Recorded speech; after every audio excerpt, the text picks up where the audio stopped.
Assalamualaikum warahmatullahi wabarakatuh. Perkenalkan, di sini saya Titis Indriani dan dua teman saya, Francisca Yusi dan Marsha Divani dari kelompok 2, kelas Geografi 2019A, ingin menjelaskan tentang analisis dataran fluvial dan pegunungan struktural denudasional untuk pengembangan wilayah pertanian di Kecamatan Prambanan, Yogyakarta. Nah, di sini kita akan membahas tinjauan Kecamatan Prambanan. Jadi, Kecamatan Prambanan itu merupakan kawasan pegunungan yang berbukit juga berombak. Kecamatan Prambanan ini juga merupakan salah satu kecamatan yang terletak di daerah istimewa Yogyakarta. Dengan perbatasan wilayahnya, di mana sebelah utara berbatasan dengan Kecamatan Kalasan, sebelah timur berbatasan dengan Kecamatan Prambanan, Kabupaten Klaten, dan sebelah selatan berbatasan dengan Kecamatan Piungan, Kabupaten Bantul.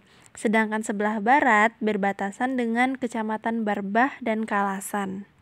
Nah, di sini kita akan membahas tentang bentuk lahan di daerah Kecamatan Prambanan.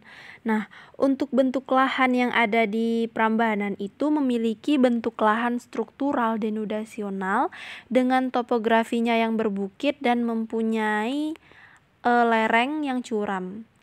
Daerah Prambanan ini memiliki morfologi berupa perbukitan dengan litologinya berupa tuf, lapili, batu lempung, lanau, dan juga batu pasir.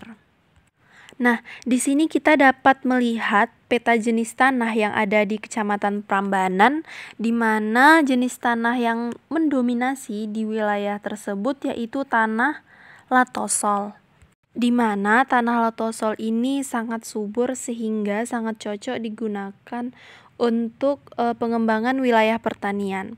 Nah, kemudian jika dilihat dari peta penggunaan lahan yang ada di kecamatan tersebut, didominasi oleh tegalan dan kemudian diikuti dengan sawah irigasi, kemudian pemukiman, selanjutnya sawah tada hujan, dan yang paling sedikit yaitu kebun campuran.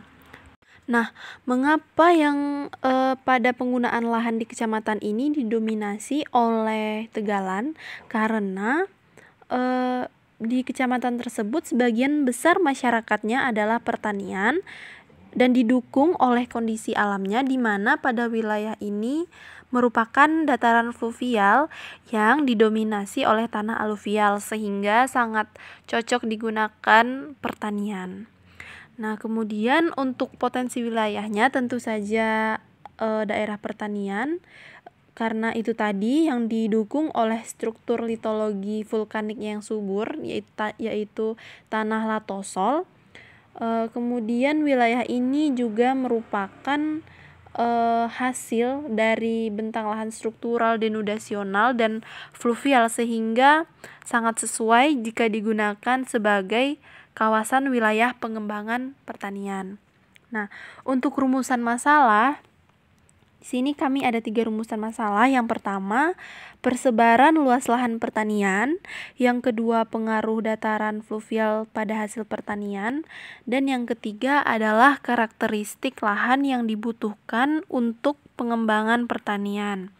Nah, untuk rumusan masalah yang pertama, kita akan membahas persebaran luas lahan pertanian, di mana wilayah Prambanan ini memiliki luas wilayah sebesar kurang lebihnya itu 4.136,92 hektar dengan luas 1.601,738 hektarnya itu didominasi oleh tanah sawah.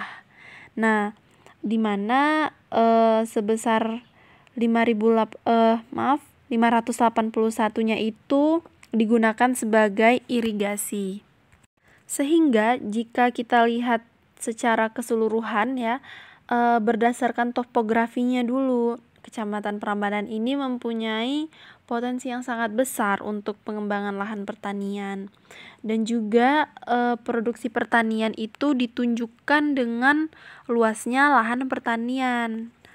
Nah, di Kecamatan Prambanan ini karena dia memiliki dataran fluvial sehingga ada potensi air yang sangat baik, sehingga sangat cocok jika digunakan untuk irigasi. Untuk sumber air seluruhnya itu berasal dari aliran permukaan, air sungai, dan juga air hujan secara langsung. Seperti itu. Nah, untuk rumusan masalah yang kedua akan dijelaskan oleh teman saya. Oke, pada slide berikutnya kami akan menjelaskan mengenai pengaruh dataran fluvial. Nah, pada bentuk lahan asal proses fluvial ini didominasi oleh pembentukan lembah yang pada umumnya merupakan hasil pengendapan material yang berasal dari lereng bukit di sekelilingnya, di mana materi penyusunnya ini bervariasi tergantung dari jenis batuan yang ada pada lereng bukit di sekitarnya tersebut. Bentuk lahan fluvial landform ini biasanya berbentuk lembah koluvial. Bentuk lahan lembah koluvial merupakan daerah yang rendah dan sebagai tempat akumulasi air dan cari tanah hasil erosi di sisi bukit yang bervariasi jenis serta kandungan mineral batuannya. Terbentuknya lembah ini juga dipengaruhi oleh proses solusional dari pembentukan doline. Lembah koluvial ini juga mempunyai karakteristik yakni lerengnya landai dan berbentuk cekung, solum tanahnya dalam dan pada umumnya bertekstur lempung. Air tanahnya dangkal sekitar 1,5 meter dan banyak dijumpai rembesan air. Jenis tanah yang ada di lembah ini adalah aluvial. Dan berdasarkan jenis tanah tersebut, penduduk desa Ngesti Harjo memanfaatkan tanah aluvial tersebut untuk lahan pertanian intensif. Dataran fluvial sangat berpengaruh pada lahan pertanian. Hal ini dikarenakan adanya potensi air yang sangat baik untuk sistem irigasi. Oke, pada slide berikutnya yaitu karakteristik lahan yang dibutuhkan untuk pengembangan pertanian. Lahan memiliki beberapa pengertian, baik itu menurut FAO maupun pendapat dari para ahli. Menurut Purwowidodo, pengertian lahan yaitu suatu lingkungan fisik yang mencakup iklim, relief, tanah, hidrologi, dan tumbuhan yang sampai pada batas tertentu dapat mempengaruhi kemampuan penggunaan lahan. Definisi lain juga dikemukakan oleh Arsyad, yaitu lahan diartikan sebagai lingkungan fisik yang terdiri atas iklim, relief, tanah, air, dan vegetasi, serta benda yang terdapat pada atasnya sepanjang masa, dan benda ini dapat mempengaruhi terhadap penggunaan lahan, termasuk di dalamnya hasil kegiatan manusia di masa lalu dan sekarang, seperti hasil reklamasi laut, pembersihan vegetasi, dan juga hasil yang merugikan seperti yang tersalinasi. Sebagaimana yang telah diungkapkan oleh Arsyad, pengertian sifat lahan yaitu atribut atau keadaan unsur-unsur lahan yang dapat diukur atau diperkirakan seperti tekstur tanah, struktur tanah, jumlah curah hujan, distribusi hujan, temperatur, drainase tanah, serta jenis vegetasi. Sifat lahan merupakan suatu penciri dari segala sesuatu yang terdapat di lahan tersebut yang merupakan pembeda dari suatu lahan yang lainnya. Sifat lahan ini menunjukkan bagaimana kemungkinan penampilan lahan jika digunakan untuk suatu penggunaan lahan. Sifat lahan dapat menentukan atau mempengaruhi keadaan, yaitu bagaimana ketersediaan air, peredaran udara, perkembangan akan kepekaan terhadap erosi, ketersediaan unsur hara, dan juga Perilaku lahan yang menentukan pertumbuhan tersebut disebut kualitas lahan. Selanjutnya yaitu persyaratan penggunaan lahan. Persyaratan ini dibagi menjadi 4. Yang pertama yaitu persyaratan ekologikal. Contohnya ketersediaan air, ketersediaan unsur hara, ketersediaan oksigen, resiko banjir, lingkup temperatur, kelembapan udara, dan periode kering. Kemudian yang kedua yaitu persyaratan pengelolaan.